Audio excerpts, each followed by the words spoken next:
When we think of great Asian animated films, our thoughts will inevitably turn to some of Japan's most well-known and highly regarded studios, Ghibli, Colorido, and Madhouse. These titans of animation headline international festivals, award seasons, and even videos that specifically aren't about them. But while Japanese animation has rightfully earned its global acclaim, it's easy to overlook the vibrant and diverse landscape of animated films emerging from other Asian nations. We're about to explore a selection of works that demonstrate the incredible artistic range and storytelling prowess found across the continent. Offering unique cultural perspectives and narratives that resonate with audiences worldwide, these films prove there's a whole wealth of cinema that we might not have even seen. Prepare to be surprised, moved, and perhaps even challenged as we delve into the rich tapestry of Asian animation beyond the familiar shores of Japan. That's right, we're diving headfirst into this glorious, often overlooked world with 5 films we think you should absolutely go find and watch.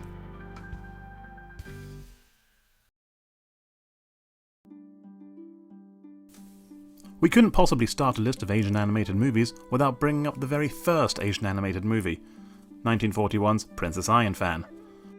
Not long after Snow White and Pinocchio made waves in the West as the first ever animated feature films, China released their own seminal piece of animation history, adapting, fittingly, one of their most iconic pieces of literature, The Journey to the West.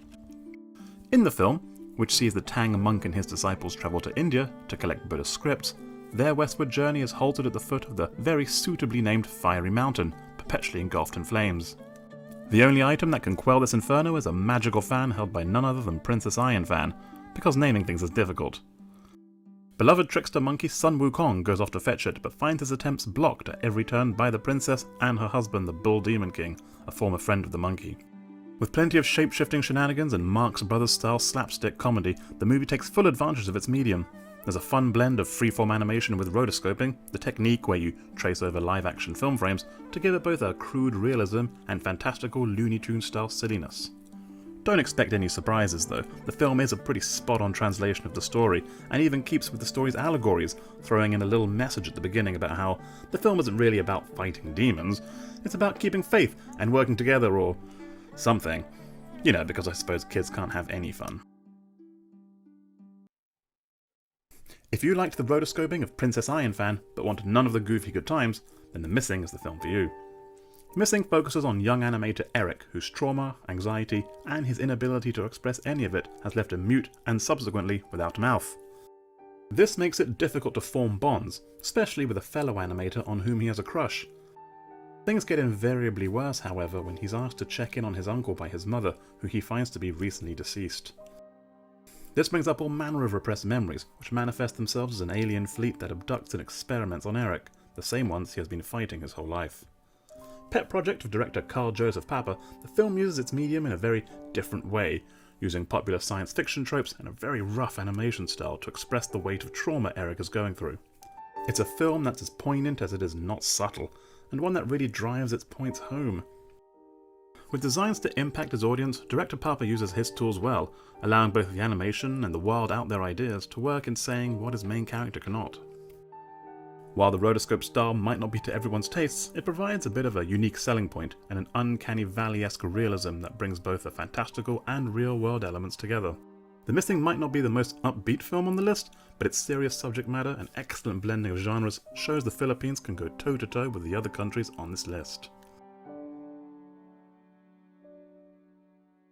Moving back into the realm of Chinese myths and legends is the film Neja Reborn. A popular figure in Taoism and Buddhism, Neja is a protection god of sorts, whose popular tale involves him getting in trouble with and confronting the tyrannical East Sea Dragon King. New Gods, Neja Reborn is sort of that story, except the Dragon King is a mafia boss, and ancient China has been entirely replaced with a sort of diesel punk jazz world. Truly, timeless stuff.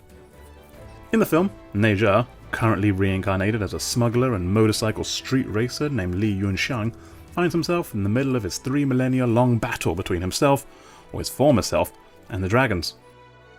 Along the way, he finds himself aided by Journey to the West's Sun Wukong, the mysterious masked man, and some other figures who aren't in any of the original stories.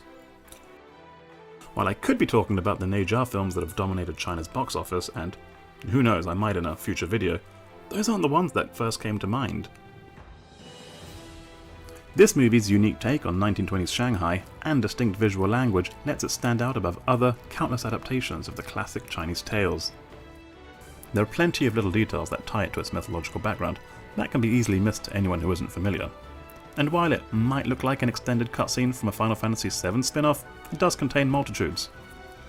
But how does it hold up as an adaptation of the Investiture of the Gods?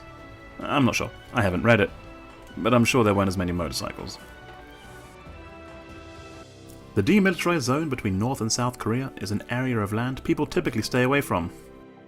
The heavily fortified zone dividing the countries has, unlike the mountain from Princess Iron Fan, one of the least fitting names, being one of the most militarized borders in the world, and few humans venture within its confines.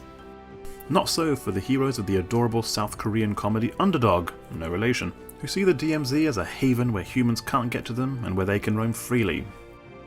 It's like if the farm upstate your mother told you about as a kid was actually a farm. In the film, Moon-chi is a plucky young collie who was driven to the forest of North Korea and abandoned by his owner. While waiting dutifully for him to return, Moon-chi is discovered by a pack of strays, each quirky and unique in their own way. Moon-chi soon realizes his owner is never coming back, joins the dogs, and begins an epic adventure to find a home where they can finally be free. The film brings to mind lots of classic family adventures, from Oliver and Company to The Brave Little Toaster. It evokes that nostalgic 80s animated film vibe of the 21st century, from its beautiful, bright colour palette, its appealing and charming art direction, and its cast of ragtag misfits. And, like the best family films of that period, it's not afraid to get a little dark and look at the serious sides of dog ownership and animal welfare. And look, these Alsatians are swinging on vines. That's not how dogs attack. Some animated films are designed to fill us with a childlike sense of awe, retelling classic stories of our youths and epic histories. Others challenge stereotypes and encourage the audience to consider their lives and where they're going. Others are about monsters stealing durians. Geng, The Adventure Begins, is very much the latter. It sees two kids on holiday in their grandpa's village whose peace is disrupted when they discover the village is being plagued by a beast who is stealing durians. You know, durians, the famous fruit known for its great flavour, rancid odour. They team up with some local kids, including one who claims to have Dr. Dolittle powers and two rambunctious twins, Upin and Ipin. Malaysian audiences would have been familiar with them thanks to a short film about them released only 2 years prior.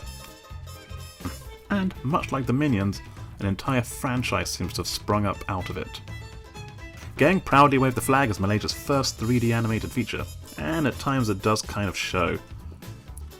While it might not have Pixar-level polish, it's got that undeniable charm of a pioneering effort, and one that seems to resonate with audiences, even earned itself one of the strangest tables on Wikipedia I've seen in a while.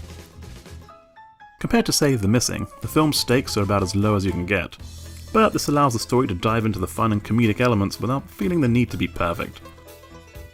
The writer-director duo would return for a number of other projects together, cementing Malaysia's animation credentials, but the Geng movies never returned.